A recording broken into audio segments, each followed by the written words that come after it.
Ils viennent des quatre coins de la France et tous partagent le même objectif, décrocher un poste à haute responsabilité auprès d'un grand patron, Bruno Bonnel. L'un d'entre vous deviendra mon directeur de développement commercial, avec à la clé un très beau salaire. Afin de trouver le profil idéal pour le poste à pourvoir, Bruno Bonnel mettra les candidats à l'épreuve pendant plusieurs semaines et testera leur capacité à travers de nombreux cas pratiques. Ne me décevez pas. Pour décrocher le poste tant convoité, les candidats devront se montrer performants dans des domaines bien loin de leur quotidien. Ah, c'est chaud! C'est fini le bureau, le stylo et la calculatrice. Il faut aller au charbon, comme on dit. Les candidats devront travailler en équipe tout en se faisant remarquer individuellement, car à l'issue de ce recrutement inédit, seul l'un d'entre eux décrochera le poste stratégique de directeur du développement commercial auprès de Bruno Bonnel. Vous n'êtes pas prêt. Vous ne travaillerez pas pour moi. Vous pouvez quitter mon bureau. Bienvenue dans The Apprentice.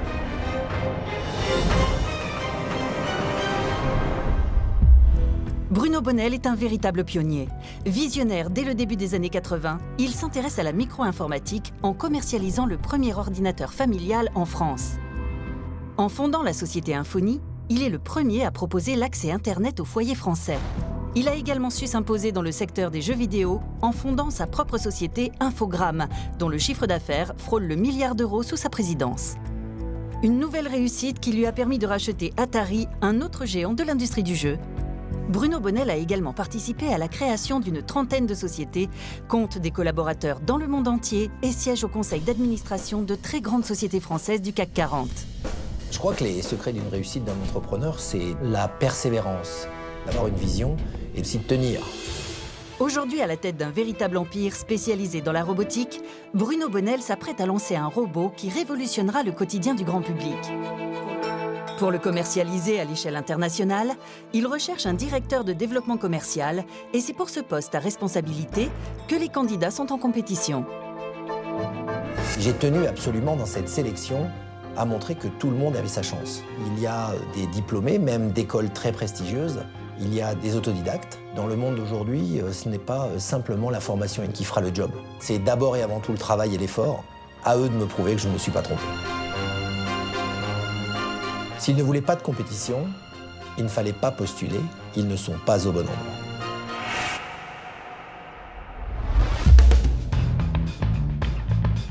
Après 8 cas pratiques, les candidats ne sont plus que 6, 4 garçons et 2 filles. Tous tendus vers un même objectif, devenir le nouveau directeur du développement commercial de Bruno Bonnel.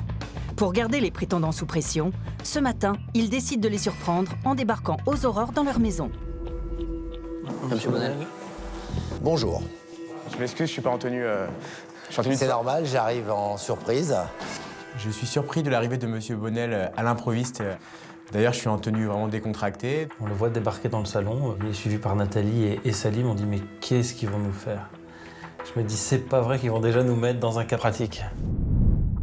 J'imagine que vous êtes surpris de nous voir. Mais la compétition continue et vous ne devez pas relâcher vos efforts. Pour le cas pratique que vous devrez réaliser aujourd'hui, vous allez devoir faire preuve d'organisation, de créativité, mais aussi de gourmandise. Je vais vous demander de créer une marque de biscuits. Le marché des biscuits et gâteaux représente en France plus de 2 milliards d'euros de chiffre d'affaires. Les enfants en consomment entre 2 et 3 fois par semaine, contre seulement une seule fois pour les adultes. N'oubliez pas de réfléchir à qui vous vous adressez sur ce marché. Il vous faudra penser à un packaging, un nom de produit, mais aussi au biscuit lui-même. Le biscuit sera ensuite créé dans une usine. Votre produit fini sera enfin présenté à des responsables de la distribution qui décideront de l'acheter ou pas. C'est l'équipe qui aura vendu le plus de biscuits qui gagnera ce cas pratique. Dans l'équipe perdante, l'un d'entre vous nous quittera. Pour cette épreuve, vous allez procéder à un changement d'équipe. La première équipe, l'équipe bleue, sera composée de Dan, Séverine et Rémi.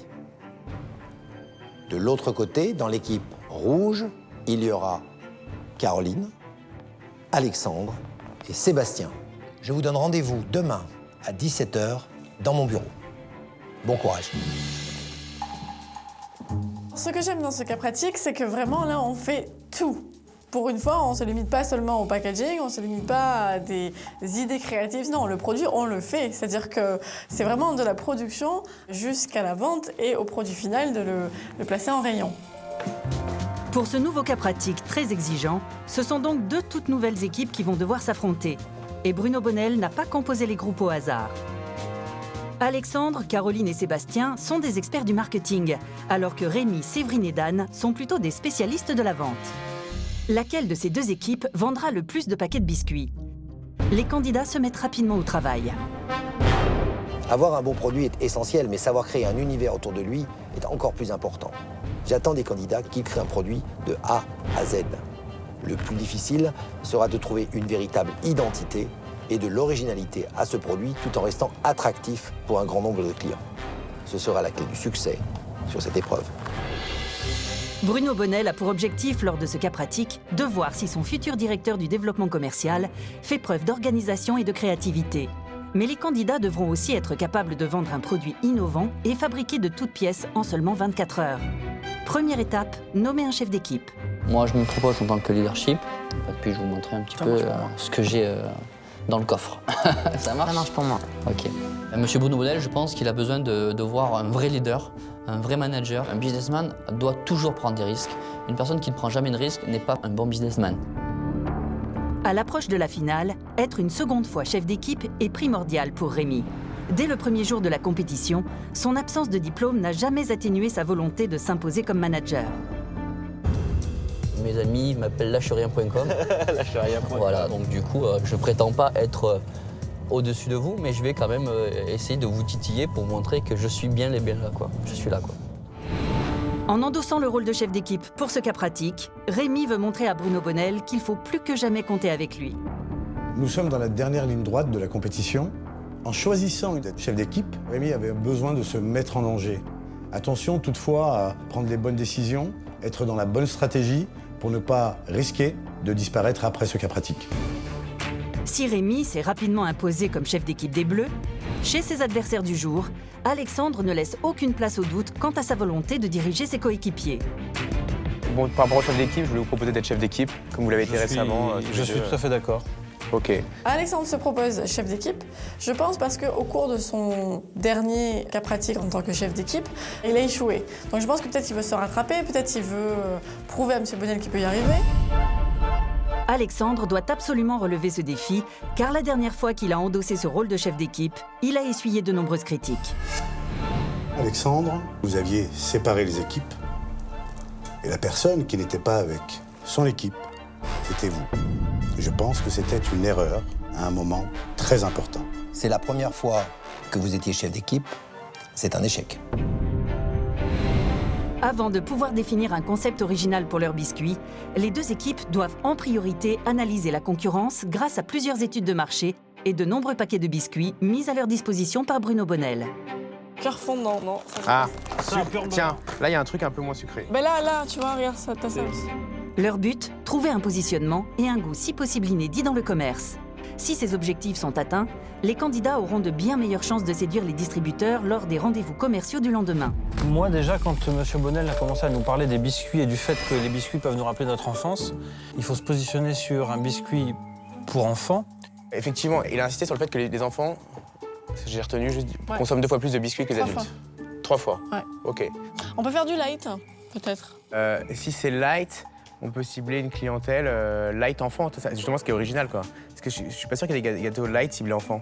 Donc si on fait un light enfant, c'est comme un positionnement hyper novateur, quoi. Ouais, C'est clair. Je suis d'accord, on va faire ça d'ailleurs. Allez.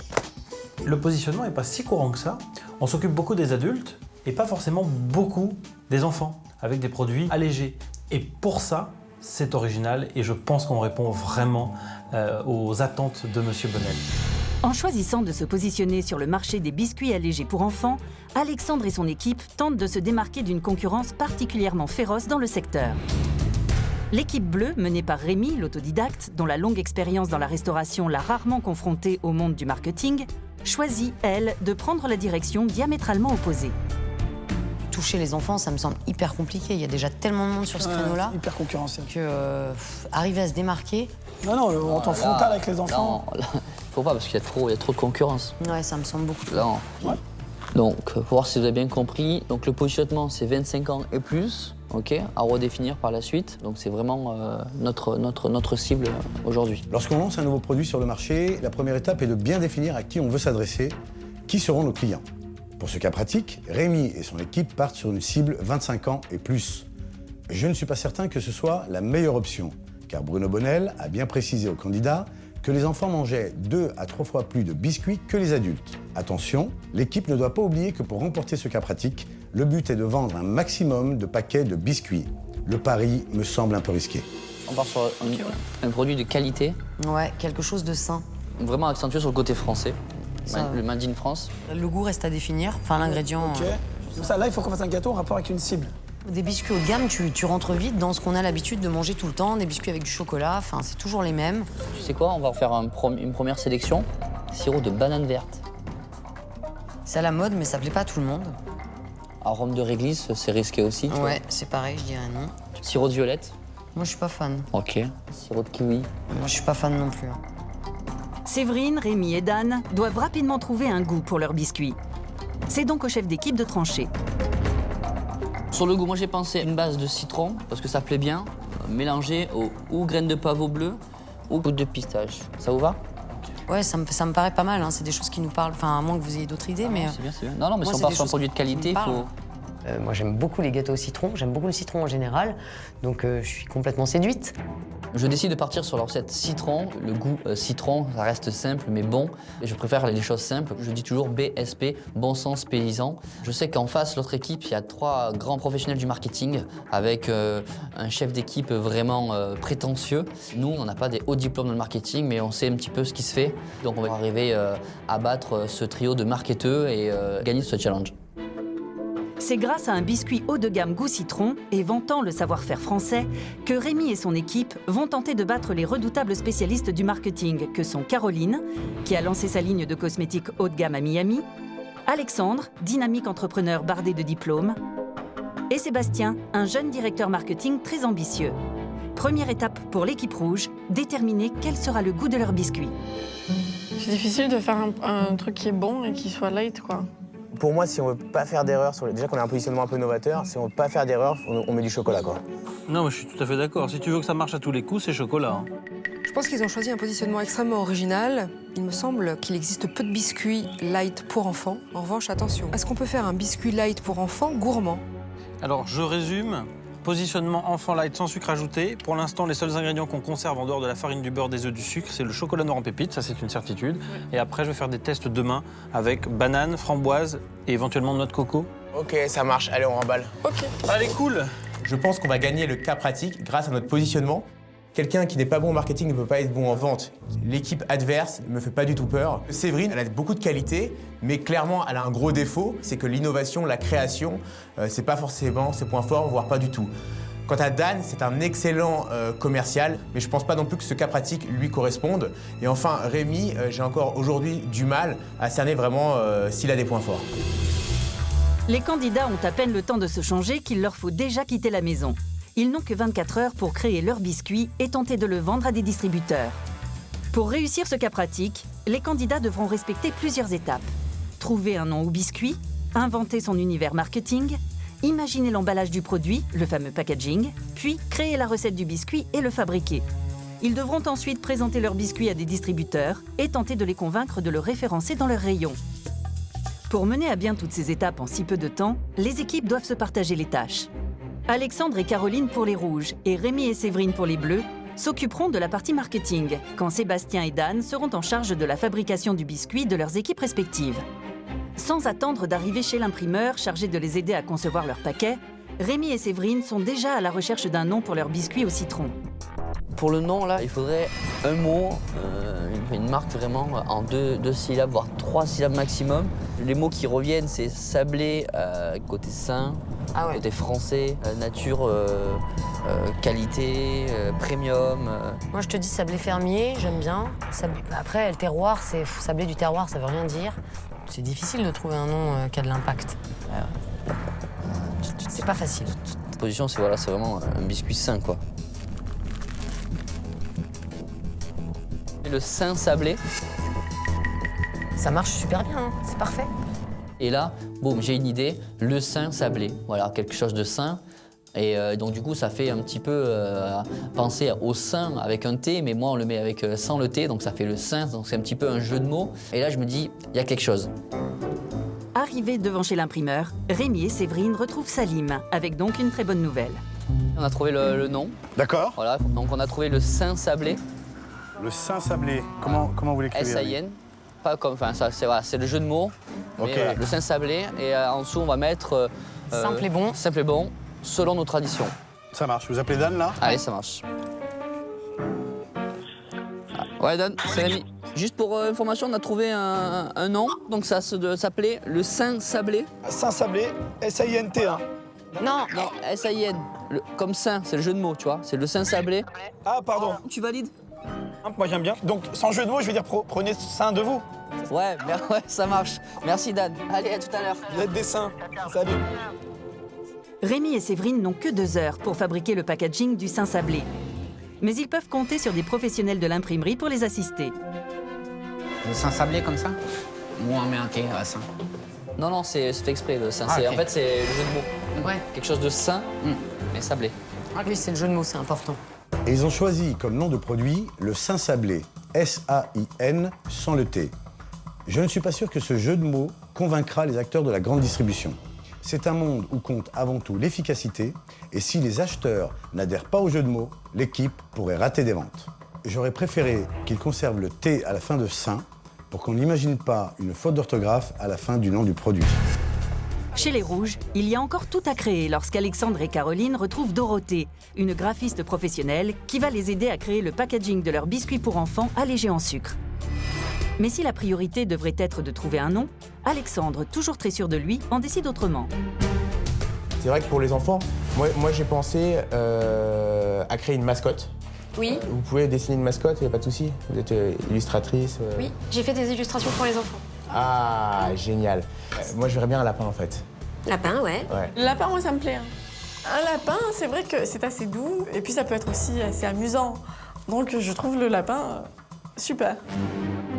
Imaginer une mascotte est une première étape importante. Mais attention, le nom du biscuit n'est toujours pas trouvé. Il leur reste moins de 2 heures pour envoyer le projet à un imprimeur, et Dorothée doit donc leur rappeler les priorités. Je pense qu'il faut absolument maintenant, on trouve un nom, je sais pas quelle heure il est, on trouve un nom, ouais, mais tout à il fait. faut absolument qu'on trouve le nom. Moi, je suis d'accord. Non, moi, je suis d'accord. Moi, je vois bien un nom qui veut un peu rien dire, quoi. Tu vois, on est sur une mascotte qui veut rien dire. Donc plus dans les onomatopées, alors dans ce cas-là. Ouais, exactement. J'ai ma fille, tu vois, elle dit tout le temps, elle parle peu, tu vois, elle a 21 mois. Oui. Et en fait, tout le temps, elle dit Poppy. Parce que je pense qu'elle veut dire, je sais pas ce qu'elle veut dire, je pense qu'elle veut dire poupée ou je sais pas quoi. Oui, Poppy. Avec 2 P, hein. Alors, je t'avoue qu'elle me l'a jamais dit, mais mais je pense que ça peut être pas mal avec 2 P, ouais. C'est pas mal Poppy, moi j'aime bien Poppy. Poppy, je pense que c'est pas mal. Ouais, vu que c'est un mot facile, parce que vu que c'est son premier mot qu'elle dit. Bah, écoute, hein, ça va nous porter bonheur. Alors là, j'imagine de suite le lapin qui s'appelle Poppy. Je l'imagine un peu dodu. Un petit lapin Poppy sur des biscuits au chocolat, moi ça me fait craquer. Qu'est-ce que vous avez pensé sur les côtés? On peut faire un truc très rigolo qui n'existe pas tellement dans le gâteau, mais qui existe dans la céréale. C'est ce que j'ai vu ce matin. Ah, les jeux. Mettre des jeux, voilà. Ouais, Mettre genre des un jeux. labyrinthe. Un labyrinthe et un truc de. J'ai compris de de suite jeu. ce que tu. C'est pour ça que j'ai regardé les céréales ce matin. Nos idées se sont croisées. J'aurais pu faire ce packaging tout seul. Je pense pas que Caroline aurait pu le faire seule, quoi. Elle prend des notes, elle me répète. Si je pouvais, je l'embaucherais vraiment en tant qu'assistante de direction, parce que vraiment, elle fait ça très très bien, quoi. La création d'un lapin comme mascotte pour un biscuit pour enfants me paraît une très bonne idée. Attention toutefois à ne pas tout miser sur le marketing. Les consommateurs s'attachent à un produit pour son goût et ses valeurs nutritionnelles.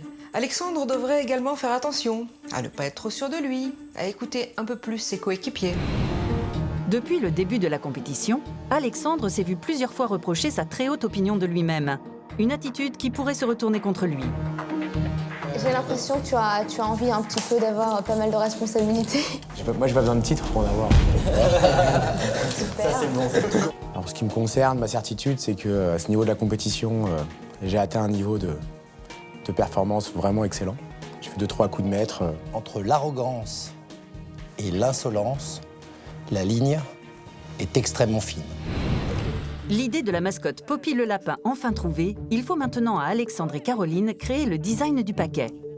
De son côté, Sébastien arrive au laboratoire de cuisine avec la délicate mission d'inventer une recette. Et pour cela, il ne dispose que d'1h30. Bonjour. Bonjour. Avec l'aide de Patrick, responsable fabrication d'une grande chocolaterie, C'est appétissant tout ça, hein? il doit relever un challenge difficile. Trouver le meilleur goût pour plaire aux enfants, tout en réduisant les quantités de sucre. L'objectif, c'est que ce soit un biscuit allégé. Alors déjà, je ne sais pas comment on peut alléger la recette pour que ça garde un côté quand même gourmand, mais que ce soit un peu plus light que les biscuits classiques. On va juste diminuer un tout petit peu le sucre. Ouais. À l'origine, on va mettre 980. Mais ce que je vais faire, je vais carrément baisser de 200 grammes. On va mettre 780. 780 grammes. C'est précis, hein? C'est très précis. Pour trouver le goût idéal qui fera plaisir aux enfants, Sébastien décide de tester 3 saveurs différentes. Goût chocolat nature, chocolat framboise ou chocolat banane.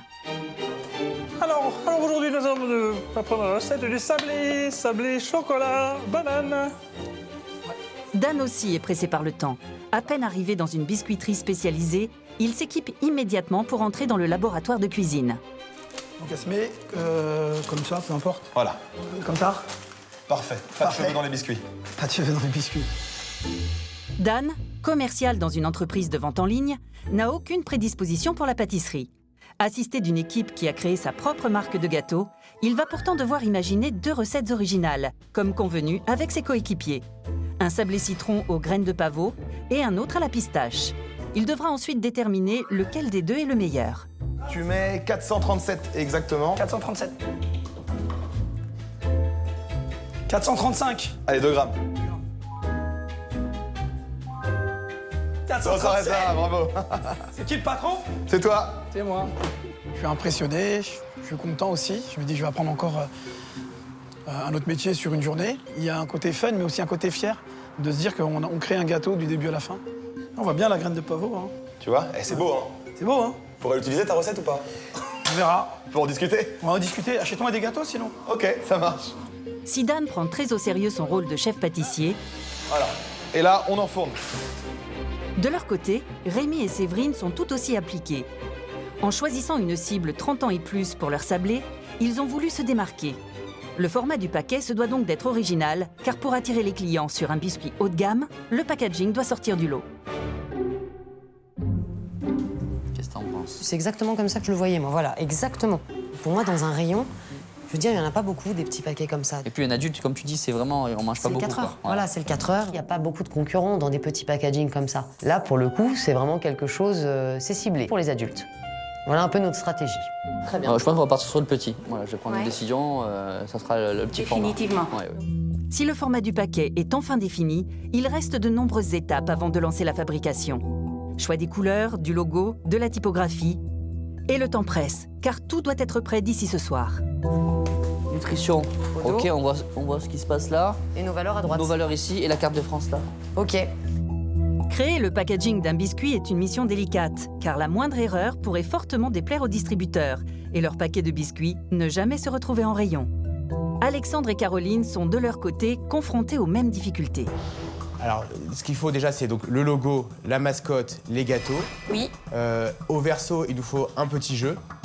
L'enjeu est de taille. Créer en moins d'1 heure l'univers visuel de leur mascotte Poppy le lapin pour séduire les enfants, tout en affirmant le positionnement allégé en sucre pour attirer les parents. En fait, c'est allégé en sucre, mais pas en goût. Ouais, voilà. Pour ce cas pratique, le packaging est en train de prendre forme, ça avance, et je trouve que ça avance dans le bon sens. L'équipe a eu une idée d'une mascotte, a trouvé un nom, et je trouve que le tout est assez harmonieux. Il reste à savoir si le goût va suivre. Car si un consommateur achète un produit parce qu'il est attiré par le paquet, il le rachète surtout pour son goût. On va aller faire goûter tout ça au panel. Ouais. C'est hyper important parce que c'est eux qui l'achètent pour eux et surtout pour leurs enfants. Bah oui, oui. On y va? On y va. Allez, c'est parti. Pour l'occasion, Bruno Bonnel a réuni un panel de clients potentiels. Parents ou grands-parents, Ils sont tous là pour donner de précieux conseils à Sébastien, tant sur le goût que sur l'aspect de ce biscuit destiné aux enfants. Allez-y, vous pouvez me lancer les mots qui vous viennent à la bouche en dégustant. Sur le goût, le croquant, le sucré, le salé, le trop sucré, le pas assez sucré, le juste ce qu'il faut. Je vous écoute. Mais il manque des pépites de chocolat. D'accord, vous êtes tous d'accord avec ça? Plus gourmand, Un peu plus de gourmand. pépites. D'accord. À trop vouloir alléger en sucre, Sébastien ne serait-il pas passé à côté de l'essentiel voulu par un enfant? Un biscuit toujours plus sucré. Le panel doit maintenant choisir entre les 3 saveurs, car Sébastien ne pourra proposer qu'un seul parfum au distributeur. Alors, entre le chocolat nature, avec banane ou avec framboise, quel biscuit aura le meilleur goût? Qui préfère le pépite choco classique? Levez la main, s'il vous plaît. Donc, 9. En biscuit pour les enfants, moi qui ai 5 petits-enfants, c'est surtout chocolat. Chocolat. Je D'accord. suis sûre que s'il y a de la banane dedans ou autre chose, ils en voudront pas. D'accord. Avec un tout petit peu plus de pépites de chocolat. D'accord. Donc, merci beaucoup à vous et vous pouvez vous applaudir. Merci beaucoup. Merci beaucoup. Si le panel semble avoir apprécié le biscuit proposé par Sébastien, ce n'est pas non plus un enthousiasme débordant et des ajustements sont indispensables. Le premier d'entre eux, rajouter des pépites de chocolat sur le biscuit. Immédiatement, Sébastien appelle son chef d'équipe pour l'informer des résultats. Allô Sébastien? Alors donc, je viens de passer une petite demi-heure avec le panel. Ils veulent du chocolat, des biscuits chocolatés. Ouais, simple, chocolat, c'est ce que je pensais. Ouais. Voilà. En revanche, le point négatif, c'est qu'on devrait rajouter des pépites. C'est pas assez gourmand, il faut rajouter des pépites de chocolat. Voilà, donc nous, on va rajouter dans la recette des pépites choco. Ok. Je vous laisse faire le packaging, je vous laisse faire les boîtes parce qu'il faut que je coupe. Ça marche, à tout à l'heure. salut. Grâce à ces précieuses informations, Alexandre et Caroline vont pouvoir finaliser leur packaging. Ne leur manque plus que la photo du fameux biscuit Poppy. Ils ont besoin de la photo du produit fini pour l'intégrer au packaging. Donc là, je vais faire le recto, hop, et je vais leur envoyer par mail tout de suite. Super. C'est bon, c'est parti. Impec. Grâce à cette photo et aux recommandations de leur panel, l'équipe décide de rajouter des pépites de chocolat sur leur packaging pour créer ainsi plus d'envie gourmande auprès des acheteurs. Le produit avance bien. Maintenant, un produit, c'est un ensemble. Et un produit, ça doit être vendu à des acheteurs. Donc le but, c'est pas qu'il me plaise à moi, mais qu'il plaise aux futurs acheteurs. En ce qui me concerne, je pense qu'il va leur plaire et que ça prend la bonne direction. Mais on verra lorsqu'on sera face à eux.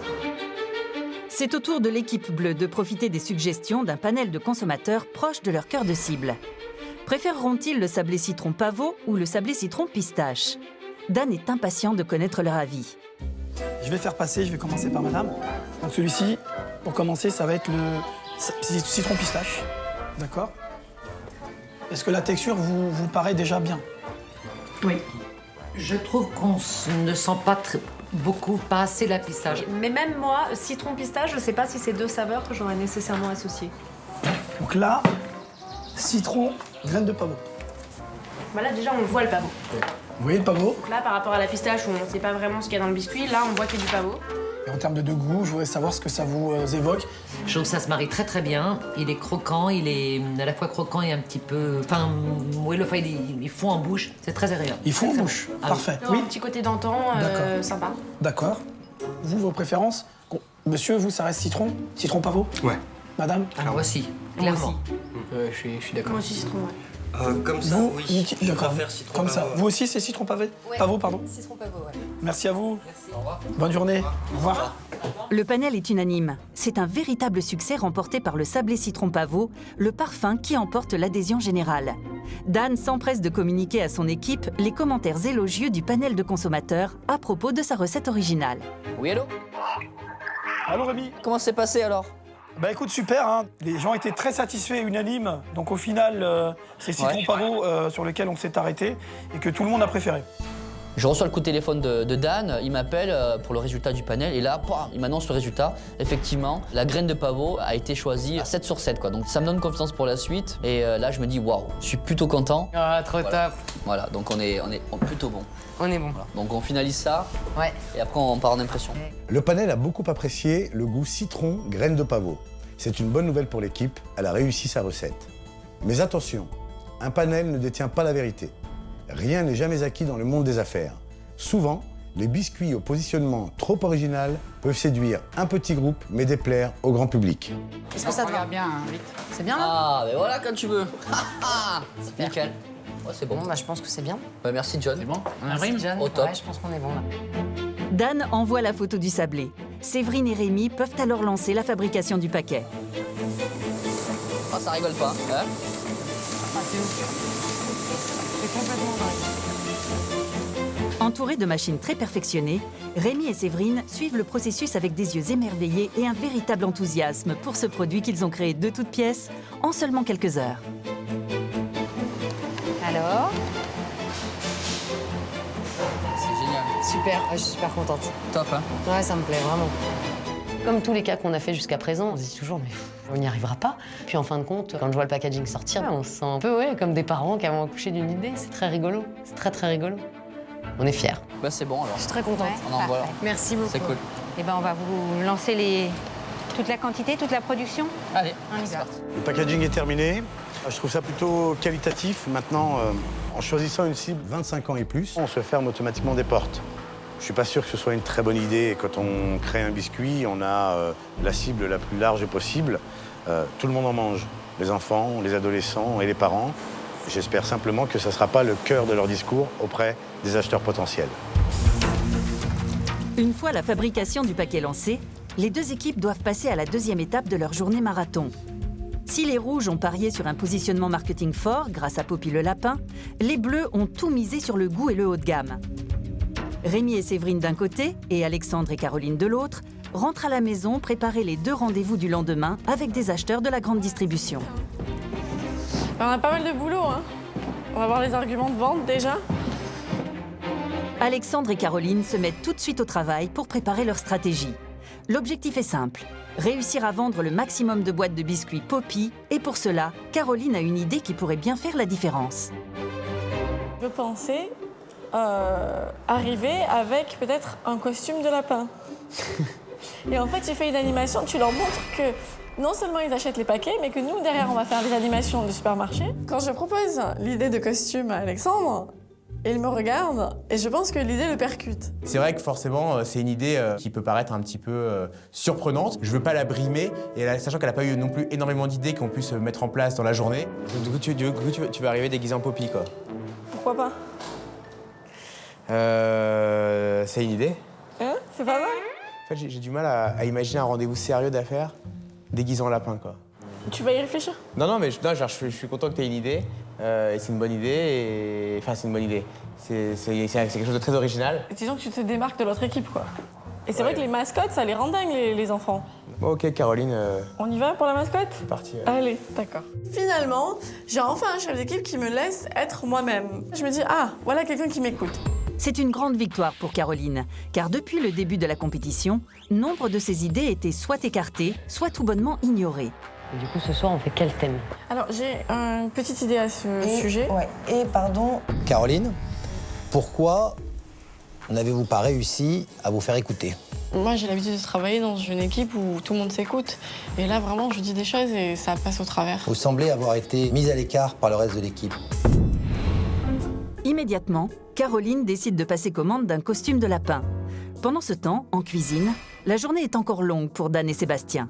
Ils doivent maintenant fabriquer des centaines de biscuits, puis les empaqueter. Si Sébastien semble très à l'aise, Dan a plus de difficultés à se faire au geste du parfait petit pâtissier. Pardon, excusez-moi. Excuse-moi. Tu vas casser les œufs. Ouais, c'était... Et moi, je coupe le beurre pendant ce temps-là. Ok, alors les œufs, ça veut dire quoi, casser les œufs? Eh ben, ça veut dire que tu vas les prendre et que tu les casses. Le plus complexe, d'accord. Je vais pas faire une omelette, moi, donc ça va être compliqué. Dan va pourtant devoir s'y mettre, car les deux chefs pâtissiers n'ont que quelques heures pour réaliser près de 500 biscuits chacun. Et comme toujours en cuisine, chaque étape prend du temps. C'est la course contre la montre. La charge de travail est immense. Royal, top du top, la grande classe. Ce qui est formidable dans ce cas pratique, c'est que je touche à un côté technique, pratique, de cuisine, d'élaboration de recettes. Donc c'est vraiment travail à la chaîne, cuisine, Top Chef. Donc là, l'objectif, c'est vraiment de déguster un biscuit gourmand et après qu'on apprenne que c'est un biscuit qui est allégé. Et puis si les biscuits sont pas bons, on est mort. Et on a bien fait d'écouter le panel et de rajouter plus de pépites. Voilà. Et voilà. C'est soudé. À l'attaque. Sébastien doit maintenant ensacher ses biscuits. Un travail fastidieux, mais indispensable pour respecter les contraintes d'hygiène. Une fois cette dernière étape effectuée, il peut enfin rejoindre son équipe à la maison pour empaqueter tous ses biscuits. De son côté, Dan a pris un peu de retard et n'a pas encore commencé ses emballages. Rémi et Séverine, impatients, viennent aux nouvelles auprès du retardataire. Allô? Oui. Salut. Comment ça se passe? Super content, on est fiers, parce que là, les gâteaux sont sortis du four à l'instant. D'accord. T'en as sorti combien, là? Plus de 300, il y en a au moins 500 grosso modo. Et moi, j'en ai 300 emballés. Donc du coup, on est bon. D'accord, parce que nous, Il veut pas en emballer plus. nous, on a pris des boîtes supplémentaires. Si tu peux emballer plus, c'est cool. D'accord, bon bah, parce qu'il faut les empaqueter, c'est long, hein. On a pris juste, au lieu de 50 boîtes, on a pris 100 boîtes, tu vois. Fais-en ce que tu peux, comme ça, si on peut arriver à vendre plus de 50 boîtes, c'est cool. Faut qu'il nous le donne, faut qu'il nous donne tout, là. Faut que tu nous donnes tout, ça, parce qu'on est pressé par le temps, là, en fait. Est-ce que vous pouvez juste vous détendre tous les deux? Parce que moi aussi, je travaille depuis ce matin. Ça serait sympa de prendre le temps d'écouter. C'est long, hein. Dan, j'ai compris ça. C'est pas ça que je te demande. C'est Juste détends-toi un peu, s'il te plaît, parce que tu commences à m'énerver, à t'énerver comme ça. Lorsqu'il est submergé de travail, Dan peut sortir de ses gonds. Et autant avec Séverine qu'avec Rémi, ce n'est pas la première fois. Les gars, on arrête de discuter, là, on envoie, là. Non, on discute pas, hein, déjà, on est en train de bosser, là. Allez, les actifs bien calés. Juste, on a tout fait depuis 5 heures d'affilée. Je sais bien. On est en train de voir s'il y a rien qu'on a oublié. On n'est pas en train de rigoler. Juste regarder qu'on n'a rien oublié. Non, mais je suis pas d'accord, Rémi. Quoi? Je te dis, tu viens, je te dis, allez, t'arrives comme non, ça. On active. On active de quoi? On a fait 5 heures qu'on active. Le meuble en tech. C'est pas du tech, hein. C'est du bois foncé. Du bois foncé. C'est foncé, c'est Vengue, tu vois, un peu. On lit, Non, pas de Vengue du tout. Non, mais. Bon, tu me diras quand je peux dire un truc? Depuis tout à l'heure. Vengue. Non, mais depuis tout à l'heure, tout ce que tu dis, non. Tu me diras quand je peux dire un truc ou pas? Il est quand même vachement agressif, là. Vous rentrez dans le truc, tu rentres dans la conversation, et franchement, vous énervez vite. Mais je m'énerve pas. Dan, c'est toi qui t'énerve, là. J'ai compris ce que tu voulais dire. Ouais, mais déjà, si t'en fais une vingtaine supplémentaire, c'est bien, tu vois. Alors dis-lui une dizaine. Ouais, une dizaine, essaye de faire 60. C'est juste histoire de marquer le coup, quoi. D'accord, pas de problème, chef. Voilà. Ciao.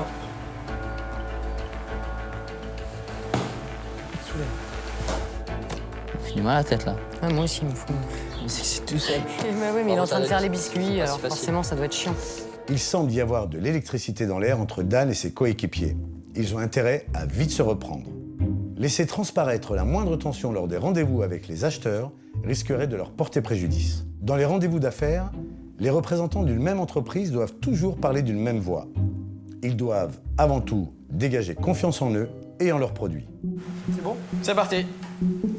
Comme à chaque fois, Dan réagit en bon soldat et accepte d'emballer 100 biscuits supplémentaires à l'aide d'une machine. Au moins 1 heure de travail en plus. Mais très vite, il en oublie l'altercation et retrouve l'enthousiasme qui le caractérise. Ah, t'as plus le droit de l'arrêter, là. Ah, là, c'est pas. Là, le challenge est trop balèze pour moi. Voilà notre trésor, que des lingots d'or, des pièces d'or.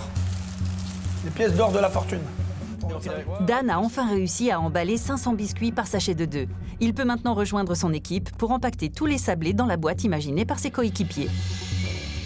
Sébastien, qui a pris un peu d'avance, arrive à la maison, impatient de faire goûter les biscuits qu'il a passé toute la journée à fabriquer en laboratoire. Allez, les gâteaux. Hop. Bah, j'ai hâte, hein. De notre chef, pas si. Objectivement, alors, on les a fait goûter au panel. On les a donc optimisés suite à... Regarde ça, là, les fouines. On vous montre rien. Waouh. Cache. Montre. Les petits emballages fraîcheurs individuels. De malade.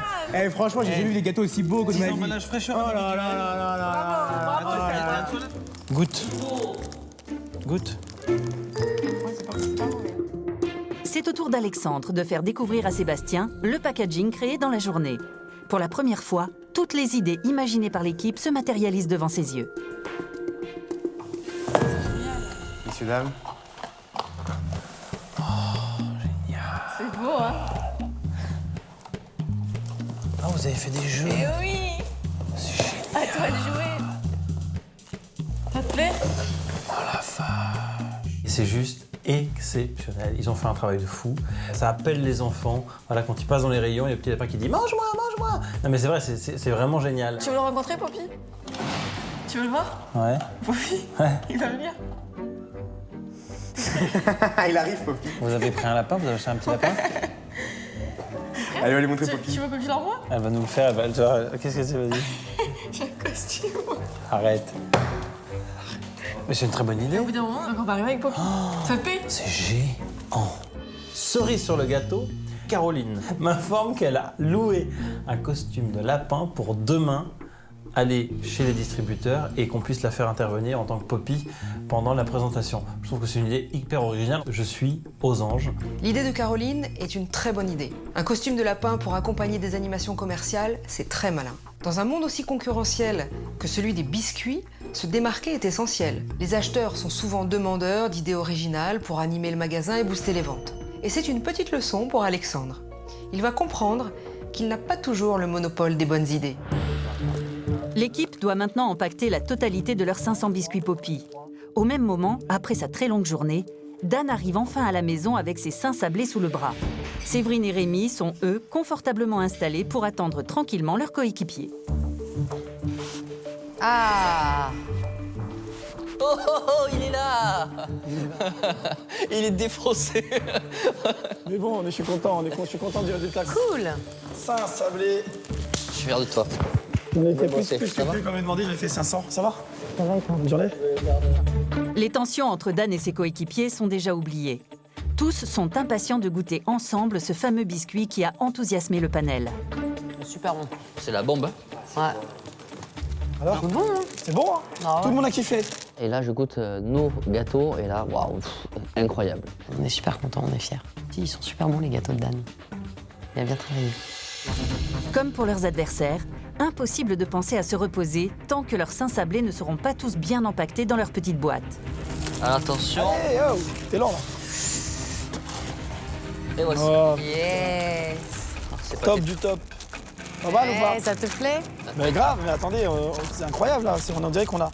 C'est un travail d'équipe, hein. On était tous d'accord, ça se Le voit pas. sein sablé. On est bien, messieurs. Simple et bon. Comme à l'image de nous-mêmes d'ailleurs, de notre personnalité. Nous sommes des gens simples, nous. Nous sommes les marketeurs du cœur, comme j'ai dit ce matin. Enfin, pas des professionnels, nous avons du cœur. Marketeur du cœur. C'est ça? Après avoir imaginé, fabriqué et emballé un biscuit inventé le jour même, les deux équipes vont enfin pouvoir profiter d'un court repos bien mérité. Réveil, 7 h du matin pour les 6 candidats encore en lice. C'est pour eux une journée déterminante, car Bruno Bonnel leur a programmé 2 rendez-vous avec des professionnels de la distribution. Le premier avec le patron d'un supermarché grand public.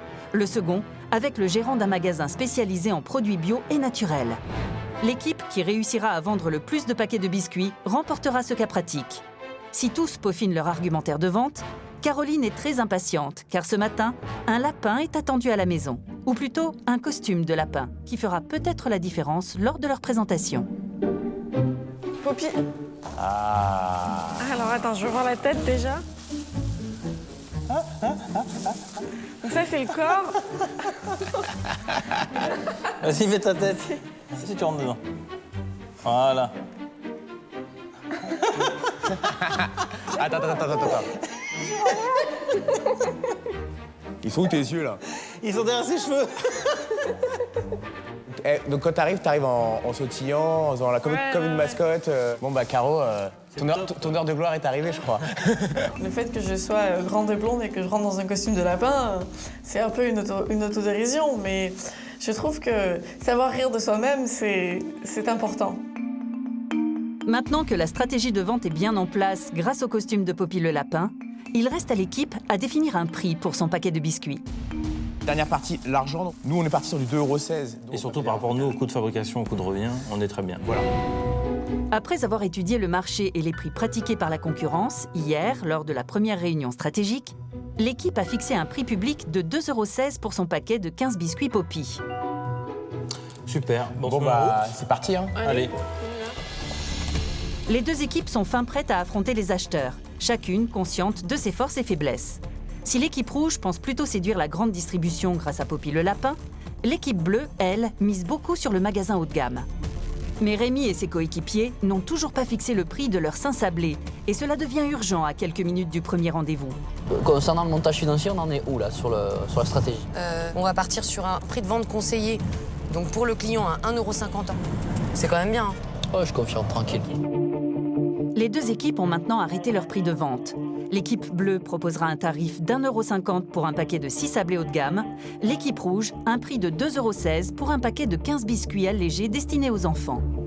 Tous les candidats sont très motivés en arrivant dans le supermarché qui pourrait peut-être un jour commercialiser leurs biscuits. Encore faut-il qu'ils correspondent aux goûts et aux attentes des clients. Les deux équipes sont accueillies par Monsieur Simon, le gérant du magasin. Qui commence? Oui, voilà. Ok. Très bien, parfait. Très bien, eh ben on y va, vous me suivez. Obligés d'attendre leur tour pour présenter leur sablé, Rémi et ses coéquipiers saisissent cette opportunité pour récolter un maximum d'informations sur les rayons du magasin. Nous, notre package, c'est package haut de gamme, premium, épicerie fine. Donc déjà, il ne faut pas qu'on soit Pas notre rayon là, il faut aller sur le côté épicerie fine. Surtout pas là. Voilà, notre rayon c'est là. C'est ici qu'on doit se positionner. Tiens, là il y a une place, on va voir ce que ça donne là. Allez. Allez, vas-y. Regarde, non c'est beau, franchement c'est cool. C'est top. Tandis que Caroline se prépare discrètement, Alexandre et Sébastien sont reçus dans la salle de réunion par le patron du magasin, sa responsable des achats biscuits et son spécialiste du goût. Pour cet entretien capital, Alexandre et Sébastien sont sous pression. La première chose avant d'en parler, peut-être, c'est d'avoir une impression gustative. Alors, vos impressions à la dégustation? Il est friable. Ouais.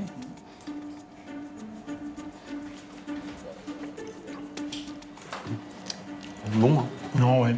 Alors, messieurs, dames, vous l'avez compris, nous, notre métier, c'est de plaire à vos clients et donc de vous plaire. On a un créneau très innovant. On s'est positionné sur les produits pour enfants allégés en sucre. Voici notre biscuit Poppy, notre sablé pépite choco, 20% de sucre en moins. Donc sur la première face, effectivement, vous pouvez voir qu'on a créé une mascotte, Poppy. Poppy, c'est le lapin qui plaît à tous les enfants. Le positionnement du produit, il est clair. Le packaging, le petit dessin, l'écriture, bon, tout ça montre que ça s'adresse aux enfants.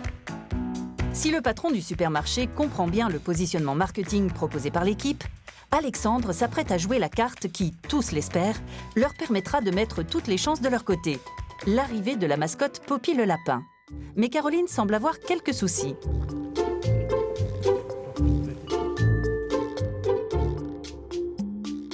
Et là, tout d'un coup, il y a tout le monde qui commence à rire autour de moi.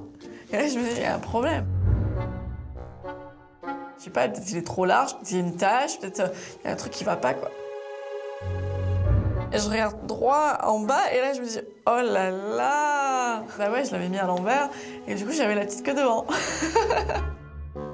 J'ai pas capté. Ce petit problème réglé, c'est enfin le moment pour Caroline de rejoindre son équipe. Mais l'arrivée d'un lapin géant sera-t-elle appréciée par ces professionnels de la grande distribution? Est-ce que vous avez envie de voir Poppy, peut-être? Bah, s'il est là, pourquoi pas. Vous l'avez mis dans une... C'est un lapin, hein, dans un clapier. Voilà, Poppy va nous rejoindre. Ah, bonjour Poppy. Ah, bonjour. Bonjour. Voilà, voilà. Voici Poppy, vous avez deviné. Alors voilà, avec Poppy, on peut organiser tout un tas d'opérations, tout un tas d'événementiels dans votre magasin pour faire rigoler les enfants, pour booster les ventes, pour la période de lancement, bien évidemment. Voici Caroline. Caroline, notre directrice marketing. Bonjour. Caroline, voilà. Poppy, Caroline. Faire venir une mascotte, c'est assez rare, mais l'idée nous séduit parce que cela montre l'esprit d'inventivité, de créativité de cette équipe, et puis ça amène un peu de détente et de sourire, voilà. Ils ont envie de se démarquer, de montrer vraiment quels outils ils sont prêts à mettre en œuvre pour vendre le produit en magasin. L'idée de Caroline a l'air d'avoir porté ses fruits. Alexandre doit maintenant aborder le problème du prix. Donc, par rapport au tarif, donc nous, j'ai une bonne surprise. On est à 2,16 € TTC en prix de vente conseillé. Ok, très bien. Bon. On vous remercie. Merci. Non, merci à vous. Hein, de votre temps. Déguster des bons produits. Voilà. On vous les laisse. Hein. Ah, c'est gentil ça. C'est gentil. Au revoir, monsieur. Bonne journée. Alors, au revoir, Poppy. La présentation est extrêmement bien menée, le concept est ficelé, il y a de l'audace, le groupe fait venir une mascotte, le risque, ça peut payer. À suivre. Bon bah écoutez les amis, bonne chance, hein. Amusez-vous bien, vendez bien. C'est au tour de Rémi et son équipe d'entrer en scène après leur brève étude de marché dans les allées du magasin.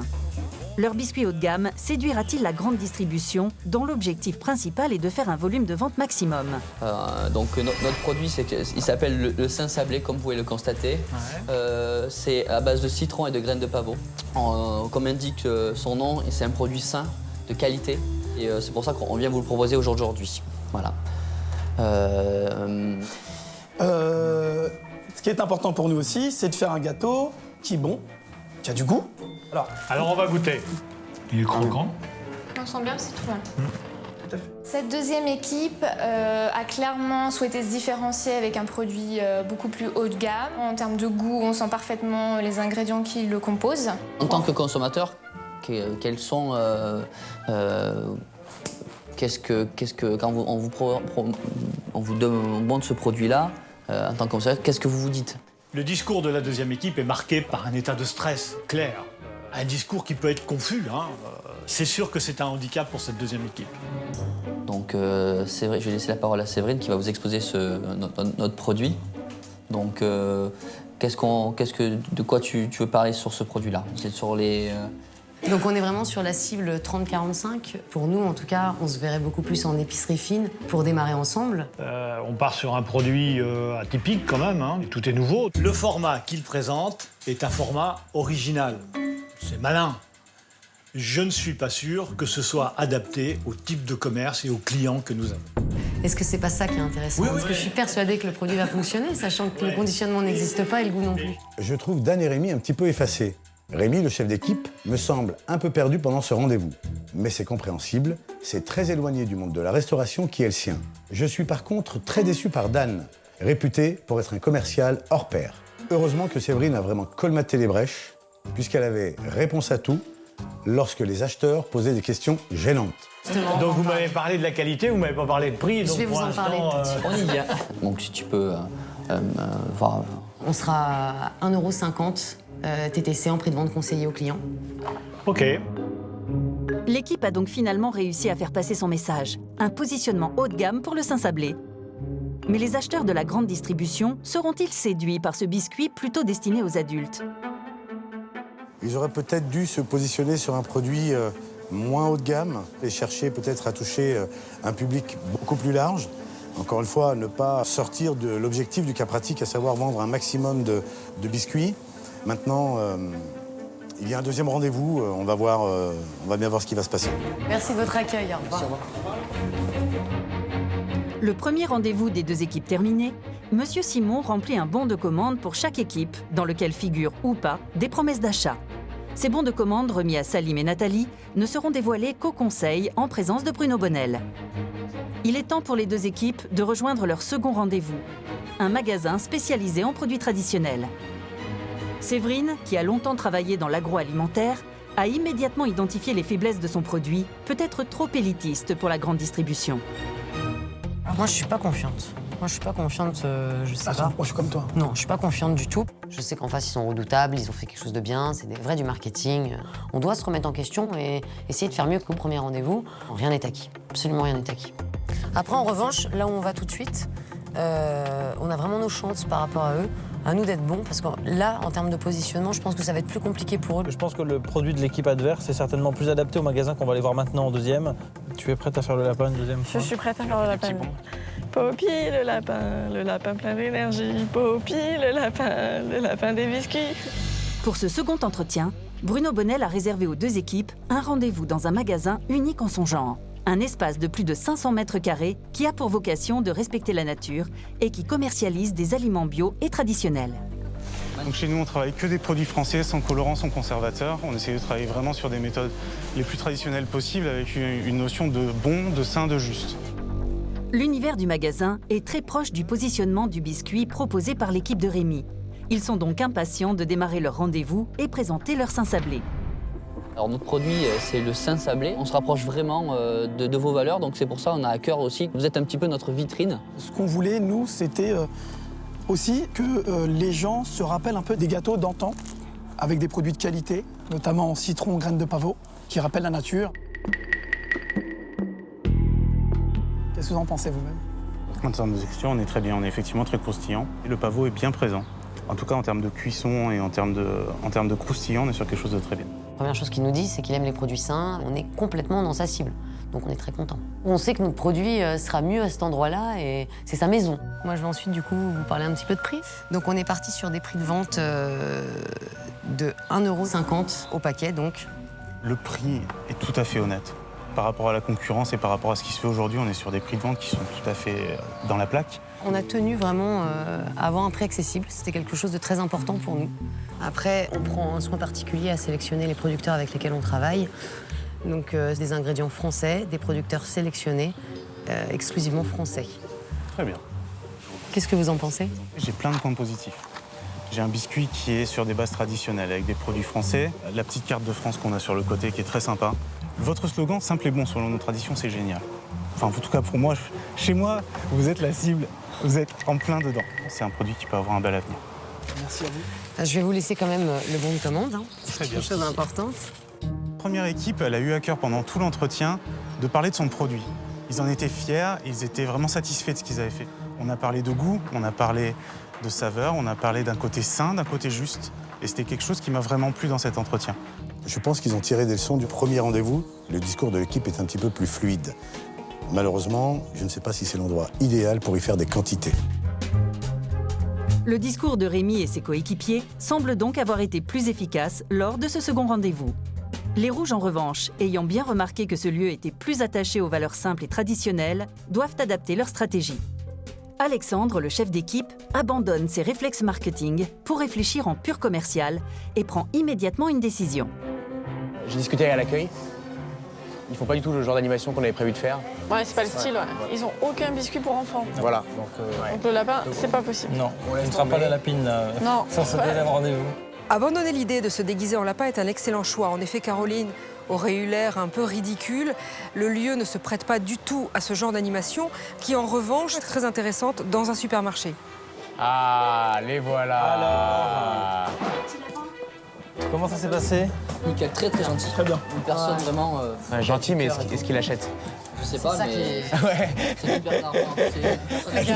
Bon, tout à l'heure. Oh non, mais... Dan a dit qu'il avait des valeurs, ce monsieur. Ben, nous aussi, on a des valeurs. Voilà. C'est parce qu'on est en Très costume bien. 3 pièces C'est ce que je qu'on n'a pas de m'entends. valeur. C'est enfin le moment pour l'équipe de présenter son biscuit Poppy. Et comme à son habitude, Alexandre est très à l'aise dans cet exercice. Donc je suis Alexandre, je dirige Poppy SAS. Je suis venu accompagné de Caroline, notre directrice marketing. Et je suis accompagné de Sébastien, notre directeur commercial. Aujourd'hui, nous, on arrive avec un produit traditionnel, allégé en sucre, pour enfants, ce qui est très rare comme positionnement, vendu uniquement dans ce type de réseau de distribution. Je vous invite à goûter avant même que l'on commence à présenter davantage ce produit. Il est aussi sans colorant Il est sans colorant, bien sûr. et sans additif. Il est vraiment très naturel. On manque peut-être un petit peu de beurre. Ce qui est intéressant, c'est qu'il n'est pas trop sucré. Et ça, je pense que c'est un vrai avantage. On retrouve bien l'arôme du chocolat. On insiste vraiment sur la fabrication artisanale. Nos deux arguments principaux, c'est fabrication artisanale et allégée en sucre. Et cette équipe, elle arrive avec un discours et des réflexes qui sont beaucoup plus dans le commerce et dans la force de vente. On les sent beaucoup moins producteurs, on les sent beaucoup plus vendeurs d'un produit, distributeurs d'un produit. Aujourd'hui, c'est pas quelque chose auquel je suis habitué et c'est quelque chose qui va me mettre un petit peu mal à l'aise. Est-ce que vous considérez que ce biscuit répond aux exigences de votre établissement? En exigence de goût, on est dedans. C'est plus sur le packaging qu'aujourd'hui, on répond pas du tout à ce que recherche Gali. Ce que je trouve dommage, c'est que la fabrication artisanale, elle est toute petite par rapport à un logo qui est très ciblé grande distribution. Par rapport à ma cible, le packaging aujourd'hui, il n'est pas judicieux. Il est trop typé grande distribution, il va trop dénoter par rapport au reste. On ne vend pas du packaging aujourd'hui, on vend du goût, on vend du vrai à nos clients. En fait, il faut savoir qu'on a un positionnement qui est clair, c'est que ce produit ne sera jamais vendu en grande distribution. Jamais. J'ai entendu Alexandre dire que ce biscuit ne sera pas dans la grande distribution. Or, ce matin, il l'a présenté à un acheteur en grande distribution. C'est un mensonge qui, à mon avis, est une grosse erreur de sa part. Si l'acheteur s'en rend compte, le risque pourrait être l'annulation totale de toute commande. Dans le monde des affaires, si le bluff est courant, le mensonge délibéré est inacceptable. Plus c'est gros, plus ça passe. Et donc je sais qu'en lui expliquant que ces produits ne se retrouveront pas ailleurs, ça sera un argument commercial qui va lui plaire. Et donc du coup, je pense que c'est un bon coup tactique. Alexandre a donc décidé de prendre tous les risques pour vendre son biscuit Poppy à tout prix. Mais ce mensonge pourrait se retourner contre lui lors du conseil. Mais l'équipe n'a plus de temps pour développer de nouveaux arguments, car le rendez-vous touche à sa fin. Donc nous, notre tarif, il est très simple. On a un prix de vente qui est de 2,16 €. Très bien. Ok, ça me semble très intéressant. Voilà. Écoutez, je vais réfléchir à tout ça. Je vous laisse notre bon de commande. C'est maintenant le moment pour le patron du magasin de remplir ses 2 bons de commande, puis remettre ses promesses d'achat au bras droit de Bruno Bonnel. Les dés sont jetés pour les 2 équipes, qui doivent maintenant se rendre au conseil pour découvrir les résultats de ces 2 jours d'intense compétition.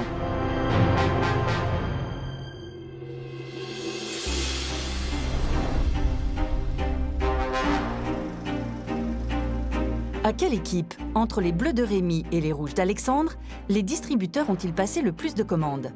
Comme les candidats, Bruno Bonnel s'apprête à le découvrir.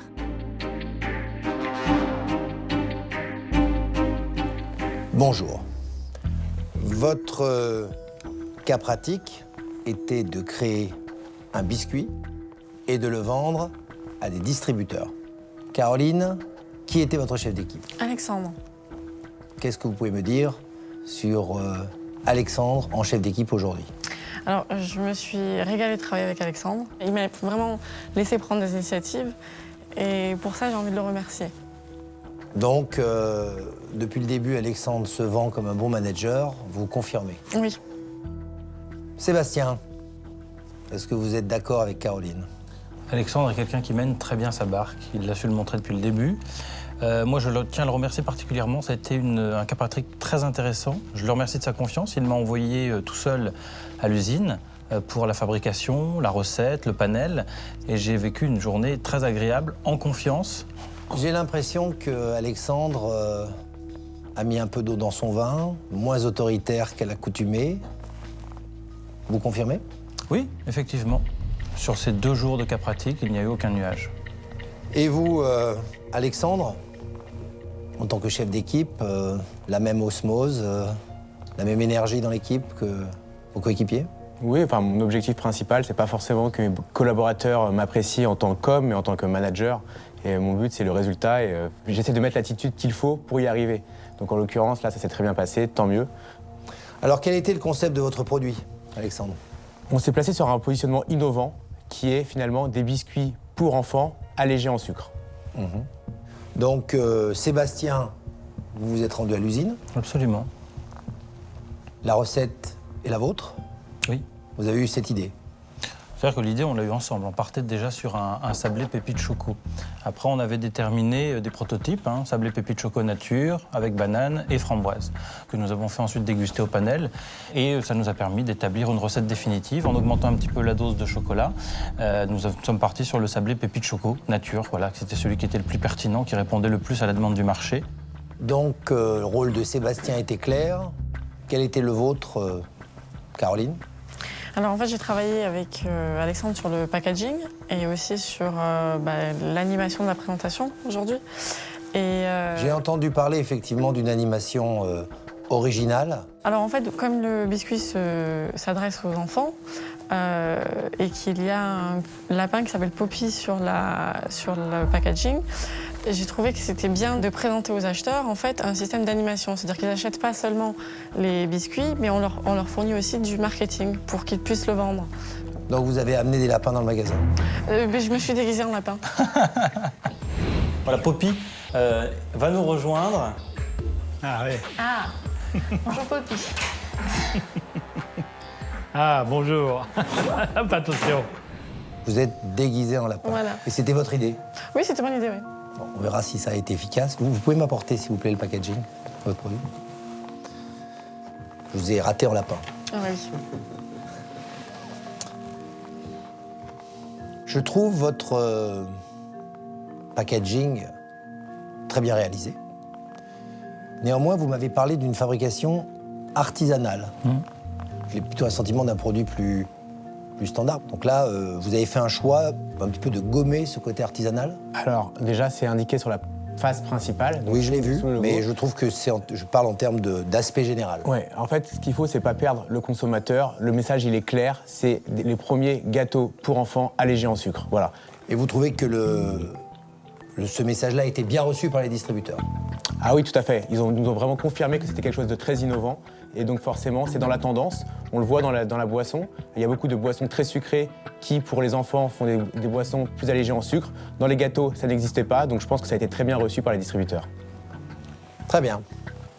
Rémi, qui a été votre chef d'équipe? Moi-même. Vous-même. Alors je vais demander à Séverine, qu'est-ce que vous avez pensé de son travail?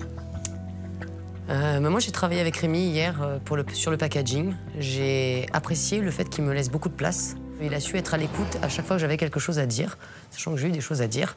Il a toujours pris en compte mes remarques. Et en ça, je me suis vraiment régalée sur ce cas. Et Dan, étiez-vous satisfait du travail de votre chef d'équipe? Écoutez, moi j'ai apprécié, il m'a donné de l'autonomie. Il m'a laissé partir à la biscuiterie. Et j'ai passé une journée inoubliable. Et on a décidé de faire bloc tous ensemble pour essayer de vous satisfaire au mieux. Puisqu'en face, on avait des professionnels du marketing contre les marketeurs du cœur. Donc Séverine et Rémi, vous vous êtes occupés du packaging et du marketing. On a posé les idées, on a beaucoup discuté dans la voiture avant d'arriver à l'imprimerie. Donc c'était un échange gagnant parce qu'à la fin, à quelques mètres de l'imprimerie, on a trouvé notre nom qui est le Saint-Sablé. Et c'était une idée commune, donc c'est encore plus beau quand on trouve un nom commun. Et on a passé une excellente journée et je suis fier aujourd'hui d'avoir travaillé avec Dan et Séverine. Vous pouvez m'apporter aussi, vous voulez, bien sûr. Packaging. Merci. On n'est pas sur la même taille, clairement. On n'est pas sur le même positionnement. C'est un packaging astucieux. C'est un produit gourmand, régional. Finalement, votre marketing du cœur vous sert. Un petit défaut, c'est sa taille, au sens où, pour faire repérer ce type de packaging dans un linéaire, il faut forcément le vendre en volume pour qu'il ait effectivement une place sur les linéaires. C'est purement mécanique. Quand on a une plus grosse boîte, on tient plus de place. Je suis persuadé que c'est un souci que pourraient avoir les distributeurs par rapport à sa taille. Je vais passer maintenant à mes bras droits. Comment s'en est sortie l'équipe d'Alexandre? Alors, pour ce cas pratique, j'ai observé une équipe déterminée à gagner, organisée et méthodique. Et une stratégie très précise et un positionnement de niche ont été décidés dès le départ de ce cas pratique à l'unanimité. Et l'équipe a ensuite tiré le fil sans changer de cap. Je félicite donc Caroline, qui a osé prendre des risques, donc en se déguisant en mascotte. De leur côté, Sébastien et Alexandre ont su argumenter en s'adaptant à chaque fois à leurs interlocuteurs qui étaient différents. Alors, bien sûr, j'ai observé des erreurs et un mensonge d'Alexandre qui promet à un acheteur que ces biscuits ne se retrouveront pas dans la grande distribution, alors qu'il vient de les présenter le matin même à une enseigne de grande distribution. Il faut savoir qu'on a un positionnement qui est clair, c'est que ce produit ne sera jamais vendu en grande distribution. Jamais. Et faire des promesses que l'on ne peut pas tenir, ça peut être fatal. Très bien. Salim, comment s'en est sortie l'équipe de Rémi sur le cas pratique? Rémi, je vous ai vu organiser le travail de votre équipe. J'aurais aimé vous voir un petit peu plus présent dans l'organisation des rendez-vous avec les clients. Un petit peu plus leader également. Séverine, vous avez tenu votre rôle, aussi bien à l'imprimerie, avec Rémi, et vous avez été efficace lorsque les clients vous ont posé des questions pièges. Dan, ce cas pratique était pour vous. Vous êtes de loin le vendeur le plus aguerri de cette équipe. J'aurais aimé vous voir prendre vos responsabilités, quitte à sortir du cadre et prendre la main sur l'équipe pendant les rendez-vous clients. Très bien. Merci Salim. L'enjeu de ce cas pratique était de vendre le plus possible de biscuits à des distributeurs. Les distributeurs ont donné leur bon de commande avec des promesses d'achat à Nathalie et Salim. Voici les résultats. Nous allons parler chiffres. Salim, Combien l'équipe de Rémi a-t-elle réussi à vendre de boîtes de biscuits? Après vos 2 rendez-vous, vous avez réussi à vendre 300 boîtes au supermarché, 300 boîtes à la ferme, soit 600 boîtes de biscuits. Nathalie, combien l'équipe d'Alexandre a-t-elle réussi à vendre de boîtes de biscuits? Alors, l'équipe a elle aussi vendu 600 boîtes de biscuits, mais en un seul rendez-vous. Elle a vendu 120 boîtes de plus au deuxième. Donc un total de 720 boîtes de biscuits. C'est donc l'équipe d'Alexandre qui remporte ce cas pratique. Félicitations. Merci, monsieur. Profitez de votre récompense. Vous pouvez quitter mon bureau. Merci.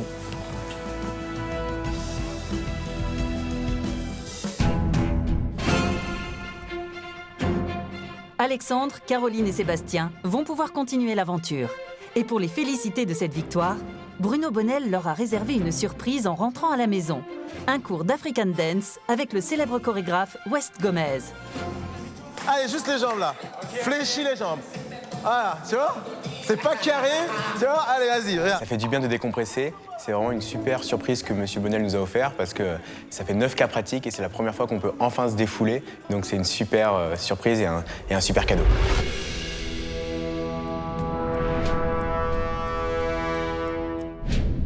Vous avez échoué sur ce cas pratique. Rémi? Pour moi, elle n'a pas échoué. On a juste fait un petit peu moins de ventes. Voilà, je suis fier de mon produit et de notre produit. Je suis fier de mon équipe. Je n'ai pas échoué.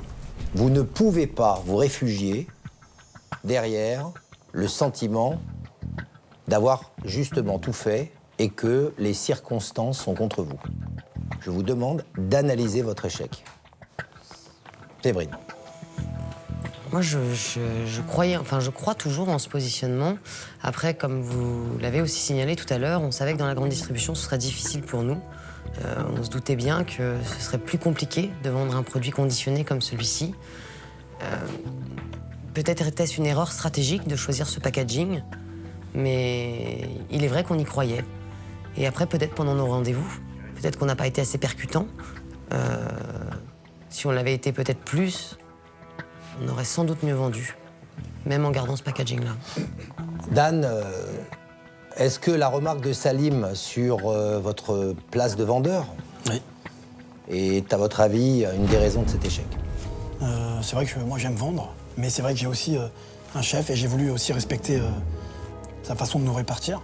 Et j'ai pas voulu empiéter en le mettant en retrait.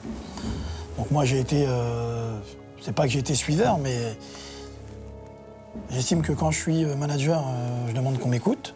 Mais quand je suis pas manager, j'écoute aussi le manager. Il y a des règles.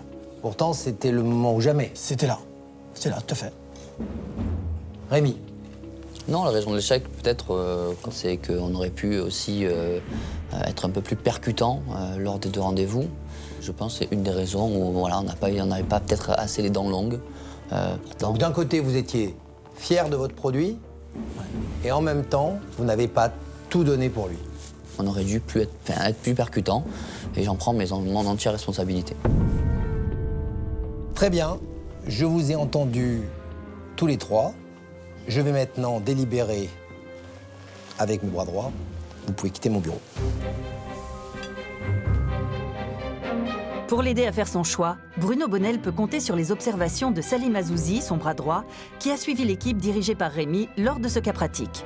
Mais lui seul en tirera les conclusions et la décision ultime lui revient. Qui de Séverine, Dan ou Rémi aura le moins convaincu Bruno Bonnel et verra son espoir de travailler avec lui anéanti? Séverine, de toute façon, toi tu vas retourner à la maison. Non. Ma valise elle est prête. J'ai plus de gel douche, plus de chemise propre. Ça c'est un signe. Non, dis pas ça.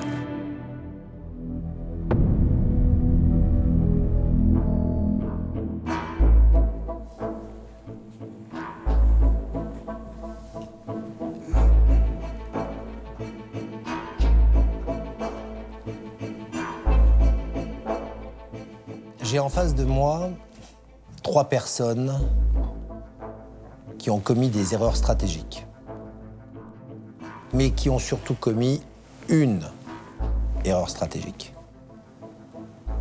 celle du positionnement. Je vous avais pourtant donné des indices lors de la présentation de ce cas pratique et notamment signalé qu'il se vendait 2 à 3 fois plus de biscuits chez les enfants que chez les adultes.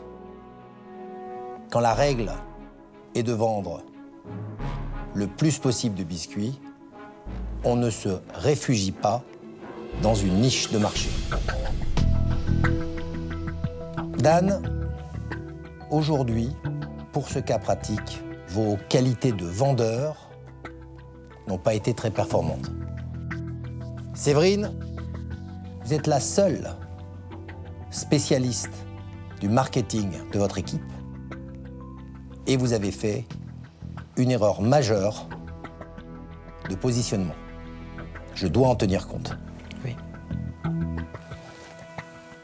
Rémi, vous êtes le chef d'équipe.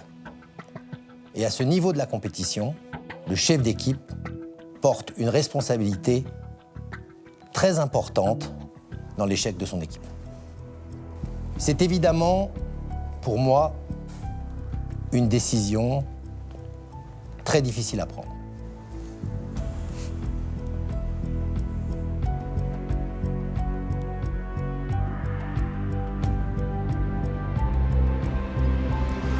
Dan, vous n'êtes pas prêt. Vous ne ferez pas partie de mon équipe. Veuillez quitter mon bureau. Merci à vous, Salim, Nathalie. Merci. Bonne continuation.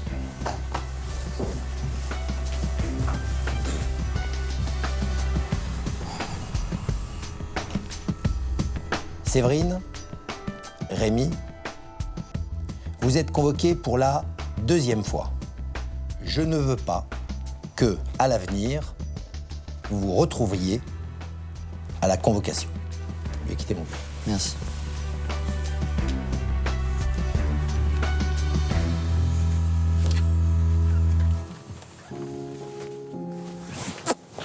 T'es le meilleur. T'es le meilleur. T'inquiète pas.